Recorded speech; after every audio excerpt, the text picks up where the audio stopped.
Pastor, para sa iyo, iba ba ang tao lang sa taong binigyan ng kapamahalaan?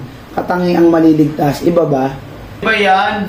Kasi yung may mga taong naligtas lang, pero hindi tinawag ng Diyos sa pangangaral.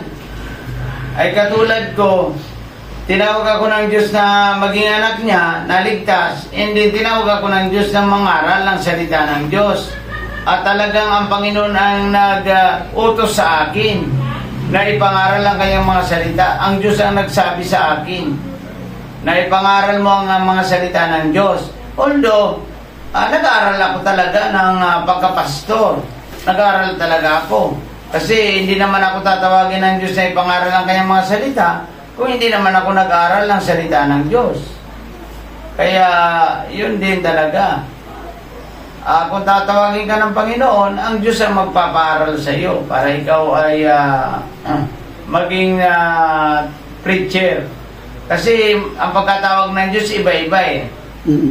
Gerardo, halimbawa naligtas ka, mayroong kanya-kanyang pagkatawag ang Diyos. Mayroong preacher, mayroong pastor, mayroong guro, yung mga Sunday school teacher, nagtuturo. Mayroon naman taga-awit, mayroon naman taga-tulong. Halimbawa, nagbibigay ka ng sa gawain ng Panginoon. Mayroon naman nagluluto, katulad ni Marta, nagluluto siya para sa gawain ng Panginoon. Iba-iba ang ating mga kaloob. Mayroon mga inventor, mayroon mga nag-ayos ng upuan. Iba-iba ang kaloob sa atin ng Panginoon.